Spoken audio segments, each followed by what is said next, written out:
국민권익위원회가 지난달 19일 공직자 이해충돌 방지법을 입법 예고한 가운데 오늘 국회에선 해당 법안에 대한 더 나은 입법 방안을 모색하기 위한 시민사회 토론회가 열렸습니다. 참가자들은 권익위 이해충돌 방지법안을 좀 더 촘촘하고 강하게 만들 필요가 있다고 한 목소리로 지적했습니다. 어떤 말들이 나왔는지 현장을 장한지 기자가 취재했습니다. 권익위가 입법 예고한 공직자 이해충돌 방지 법안의 핵심은 공직자가 직무상 비밀을 이용해 사적 이익을 얻는 것을 방지하도록 하는 것이 핵심입니다. 이를 위해 법안은 사적 이해관계자의 신고와 회피, 기피 조치, 직무 관련자와의 거래 신고, 직무 관련 외부 활동 제한, 직무상 비밀 이용 등의 내용을 담고 있습니다.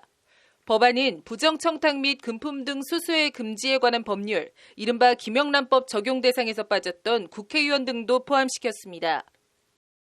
적용 대상을 보면 우리나라 모든 공공기관의 공직자로 지금 한정을 했습니다. 국회, 법원, 중앙행정기관, 공직유관단체, 국공립 학교 모든 공공기관이고요. 공직자도 여기에 근무하는 모든 공무원, 공직유관단체, 공공임직원, 학교장과 교직원으로 약 190만 명 정도로 추산을 하고 있습니다. 토론회 참석자들은 권익위안을 긍정적으로 평가하면서도 더 강화할 필요가 있다고 밝혔습니다. 우선 사적 이해관계자 신고와 관련해선 신고가 아닌 등록으로 하고 이를 공개해야 한다는 지적이 나왔습니다. 공직자의 업무와 관련해 사적으로 이해관계가 있는 사람을 제3자가 알 수 있도록 공개해야 제도의 실효성이 있다는 취지입니다.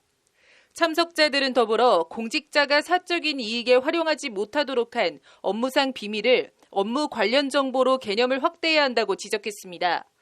나아가 업무상 정보를 이용해 재산상 이익을 취했을 경우 공직자뿐만 아니라 공직자로부터 정보를 받아 재산상 이익을 얻은 제3자도 처벌할 수 있도록 해야 한다는 지적도 나왔습니다. 더불어 취득한 재산상 이득액의 2배 이상, 3배 이하 벌금을 병과하도록 하는 조항도 신설해 공직을 이용한 부당이득에 대해선 징벌적으로 재산을 환수해야 한다고 강조했습니다. 더불어 공직자가 소속기관 퇴직자와 직무와 관련된 사적 접촉을 해서는 안 되고 접촉이 있었을 경우 서면 신고 조항을 반드시 삽입해야 한다고 목소리를 높였습니다.